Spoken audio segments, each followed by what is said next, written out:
All right, so here we are.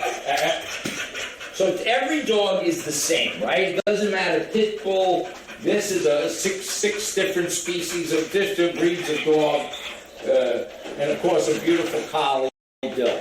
It's all about energy. So when dogs are, when they're distracted by movement, that's why we have them. That's why we domesticated them, so they can alert us when people are coming to our camp. Dogs are pack animals. Whoa, whoa, whoa, whoa, whoa, whoa. And they alert us. The problem comes in, we have to teach dogs what is truly a threat and what's not. So the only way we can do that is by distraction. So if I'm in a wheelchair, the dog has to adapt to me. I can't adapt to the dog. The most important thing is, now, Tyson was just trying to get Ashley's attention. What's the best way to get a human to look at them? Whine, cry, even if you turn around and say, shut up. Charlotte, not chocolate. Why I got that in my head. Charlotte's decided to lay down. Dill is still trying to figure out what's going on. Tyson, a little older, of course, so obviously it's like a senior citizen and a puppy here, because Charlotte's only about 8, 9, 10 months old. She's relatively young. So we have an adolescent dog, a senior citizen, and probably in the middle, Dill, whatever. So obviously Tyson is going to be a little bit more stressed out because this hasn't been her lifestyle, his lifestyle. Anyway, so let's have some distraction. Send the cat over. Raccoon. So we stimulate this. I can't really get your cats to volunteer to come across my floor. Good. So look, now look at the dogs. They're all, every dog is doing the exact same thing. Their ears came forward, and they're watching this squirrel. But what they're not doing, let's think of what they're not doing. They're not barking, they're not growling. Notice, each dog has a leash and collar hanging out. When we leave them unsupervised, we of course take the leash and collar off. But when we're supervising, this is how we teach them. Then if Ashley will go knock on the door, just close it and knock, we watch their reaction to our front door. So the door shuts. Now they don't know anything here. They haven't become territorial. But they all do the same thing. All 3 dogs do identical. And she knocks, she's probably going to go outside. And, yeah, good. She's slamming door. So our house is no different. So she's going to knock again. I'm going to go see who it is, but I'm not dramatic about it. I'm just going to wander over and I'm going to see. Depending on what time of night, if this was 2 o'clock in the morning, I'd be nervous. So I'm going to see, and I'm going to see that it's Ashley, and you can pan over here a little. And then Ashley comes in, hello, how are you? And the dogs are nice, but we're not. And look, Charlotte gets excited, but there's no change. So then in a minute, we're going to let our dogs out. So it's all about structure. Now, obviously, Charlotte, who's ruled the roost since she was a puppy, and she gets way too much attention from the family. I know that. And so that's what creates her to be out of balance. So I'm going to let Charlotte out. I come here, but she can't come out without permission. There's nothing wrong with that. That's how dogs get hurt. They act on their own impulses. Okay, Charlotte. And I come out. And I sit. Good girl, Charlotte. And I love. And I do love Charlotte. This is how we love. She's on my left. You can move this without running her over. Correct her a little. And that was a little close. And you do have to respect dog boundaries. If you can just run over there and get my squeaky toy. And so let's throw my squeaky toy. So watch what this, and this is for all dogs. Watch what happens when I squeak. Watch all 3 dogs. Now Charlotte, so this is not a penguin. This is a dying animal.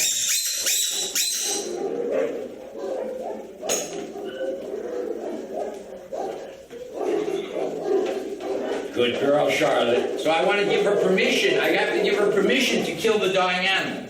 Good girl. Good girl. Good girl. Then the trick is, once she gets it, we got to teach her to drop it.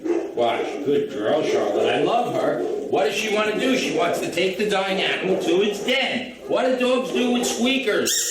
They eat them. Yeah. Good girl. Yeah. Good.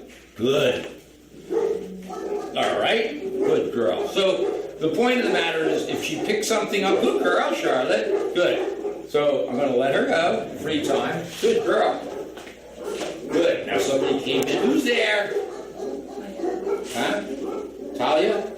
Who's, oh, Jim. No, looking for you. You play that little black step stool, that ladder? I don't know where it is. Oh, Jim, right next to the door. Right over here. Right Through the door. All right. So watch how we have company coming in. Watch all the dogs. Now she wants to kill our rabbit. Go ahead and move it. So we adjust the activity here. Do you see it? Oh, there's a little, you mean he meant the black one. It might be. Sorry. So this is a good opportunity to see craziness. We have dogs barking over there. We have Jim. We got Charlotte wants to kill my rabbit. Watch when I say to leave. Go ahead, drive it. Go ahead. So the bottom line is control. When the Charlotte goes home on Friday, everybody's going to have a top 10 list of what to do. The more you deviate, the more the dog will regress. Right now, you're starting with a fresh slate. Look at how wonderful this is.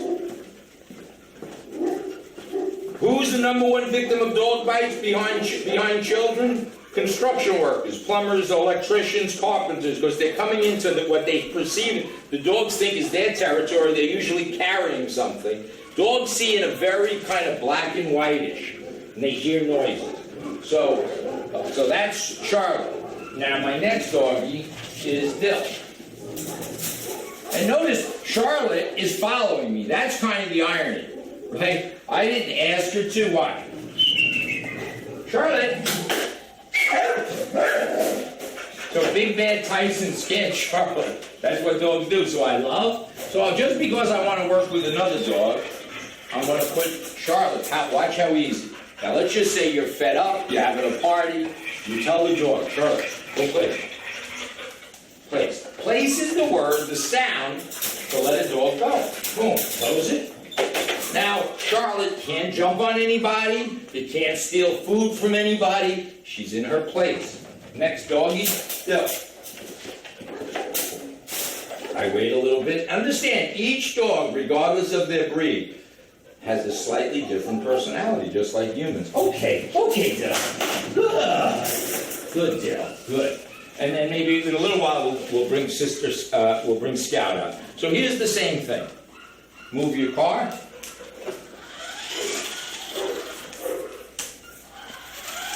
So Dill is just trying to figure things out. I'm going to sweep. Watch my other two dogs. They do the similar thing, right? They're not sure. So I love good behavior, and I correct bad behavior. So it takes them a while to adapt. But if I don't stay on top of it, in a day from now, they'll be chewing these things apart. So everybody, all three pet owners, have a great opportunity to start keeping the dogs, as I said, from shaping their behaviors. Move your car a little bit. Go ahead. Now, but if I encourage this, she'd probably pick it up and start chewing it. All right, that's great. So, the same thing. Her problem is, Dill, kind of like Charlotte, they learn to bark.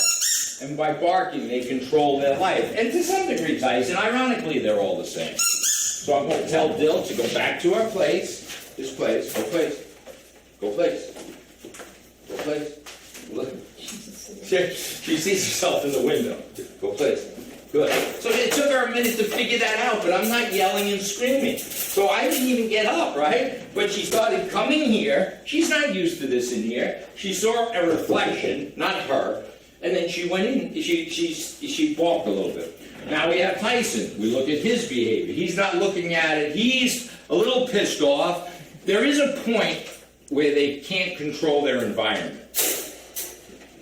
So, call it a temper tantrum, call it whatever you want. It's kind of funny, right? So, I have a grandson like this, right? He didn't get ice cream, so he's not coming out. So I'm going to take my leash, I'm going to make a sound. Good, Tyson. Good. So again, nothing changes. Hi, baby. Love good behavior. Use my toy, my rabbit. Same behaviors. I'm going to squeak my squeaky toy.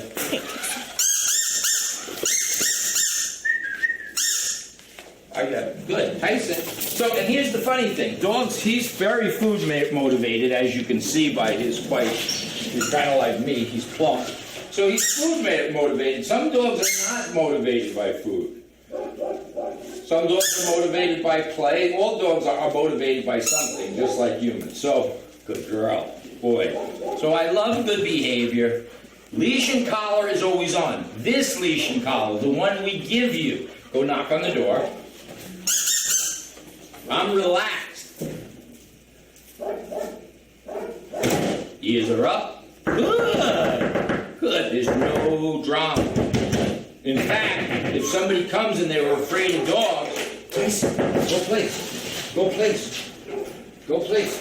Go place. Oh, jeez. Good place. Help. All right, then come in. And that's how we roll. So we're going to get a top 10 list. We're going to do, obviously, we're only a little over halfway through. Everything's going the way we want it to go. Meaning, we're not looking for big things. We don't care if they jump through a ring of fire. We want to make sure they're balanced. And at some point, as long as their needs were met, they all had an opportunity. And they all play all day. So there's no guilt. There should never be guilt, I feel bad, about a dog. It's like feeling bad a bird goes into a nest. We don't feel bad about that. Crates are dens for dogs. They might not look like it to humans, but dogs need you. We wear sneakers, we all go into a bed, we go under the covers. This has been a good training day.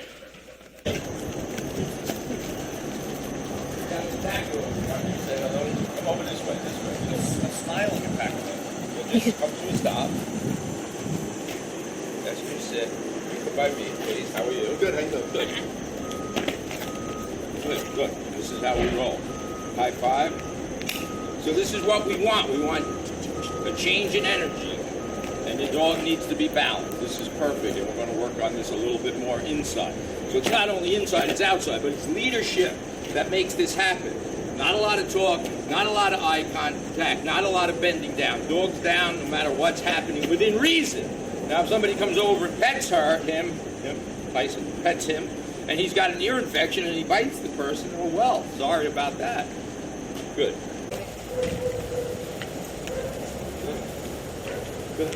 So one of the tricks here is to give the dog confidence in himself by doing weird things and getting him environments that make noises that are different than what he's used to. The premise always is, though, we are in charge. The human, because it's a pack animal without its natural pack. So we have to be in charge. We keep our leash and collar on. We love. The leash and collar always has to be on, whether you're inside, outside, while the dog is under your supervision. And we develop his confidence just this way. We move, he moves. He can't pull us around. We never want to be tense. Tension creates anxiety in the dog. So he's happy. This is fun for him. So we don't need to go to an agility park. We have one all over our world. Let's go this way. Good. Good. This will be a little unsteady. Let's see how he does with this. Good boy. Good boy. So he has all the confidence in the world there. I ask him to sit. Tyson, sit. If he doesn't, sit. I give a little correction. Sit. Then I love him. So everything has to be happy. Tyson, sit. You can't let him pull you. Left foot, dog moves. Good. I turn, he turns.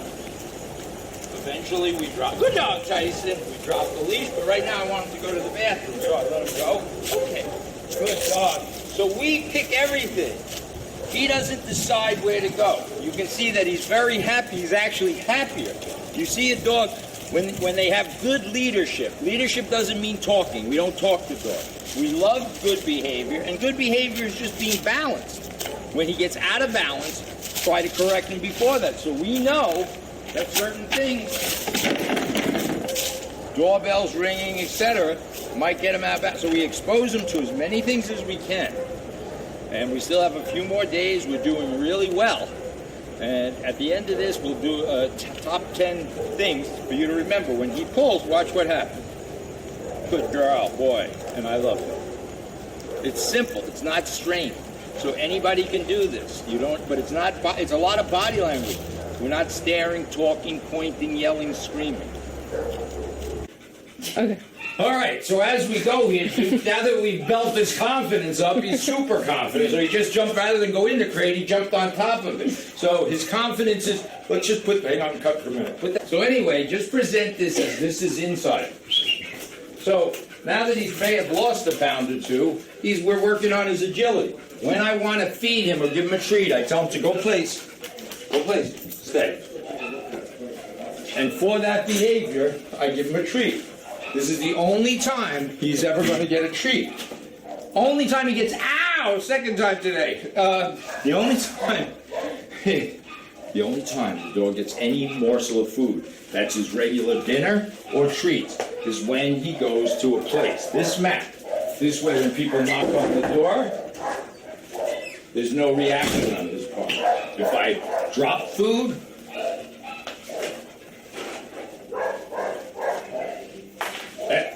he can't get it. He gets food. If this was feeding time, I put the food on his mat. Just think of how simple your life will be. Get back. Get back. Go place. Go place. Good. You made a little mistake. Now I'm going to give him this treat. Good boy. No yelling. No screaming. Just relax your energy. That's his place. He should stay there. Listen, he's not a ball of energy, honestly. He could stay there for a half an hour, 45 minutes, and it doesn't matter what happens. They're going to go get at him. Let's cut so we can demonstrate. So what we're trying to always do is stimulate. Dogs orient themselves to sound and movement. So what is sound? Your door. What happens when your doorbell rings? You move towards the door. This is like a rabbit. If I want him off, okay, good boy, I release him. Okay, boy, good boy, Tyson, I release him. See how simple this is? Good boy. Now he can play. Hang on, sorry. Go get Chloe. Go please. Good boy. There he gets his treat. And that's the end of it. So here we are. We're really finishing this up. Tyson's ahead of the curve. It's quiet. Ashley's eating cheese doodles. There's noises, dogs barking. I want to teach Tyson to go someplace for a treat. So I just say his name. Tyson, go place. Yeah, go place. Go place. Good boy. And he gets his treat. It's important to know, though, once he goes to his plate by command, he can't get up. And honestly, he can lose a couple of pounds. If he loses a couple of pounds, it's going to be much better for him physically. His, hip problems, all of those things. So we love. This, and it doesn't matter who comes by, when they come by. He's not allowed up. Obviously, in my home, I wouldn't put the mat right by the front door. I'd put it away someplace. Of course, he doesn't want to be in that confrontation of getting crazy and out of bounds. It's a simple concept, but it's hard sometimes for people to understand how stressful a door knocking is. To us, it's normal. It alerts us that friends or relatives are coming. All right, so Tyson's got this. If he loses a couple of pounds, this is the beginning of a journey. It's not the end. So when we're done with this, it's not done. Here's the leash the dog is trained. I can go anywhere with this dog, and he will do this for me. Now, the trick is to transfer this to the owners. And it'll happen if they allow it to happen. If you fight it mentally, it's going to be difficult. There's no physicality. Okay, yeah. Okay, good dog. And now he does whatever he wants. But you need to set boundaries. No couches, no beds. And the fact that you're moving to a new location, you can start fresh like a new dog. But if you let him on the couch, you let him on the bed, you're setting yourself up for a problem. So with that said, we're good. He's going home when? About Sunday or Monday, I think? All right, bye, everybody. It's not the cheese doodles. Good morning, Tyson! Good, old man.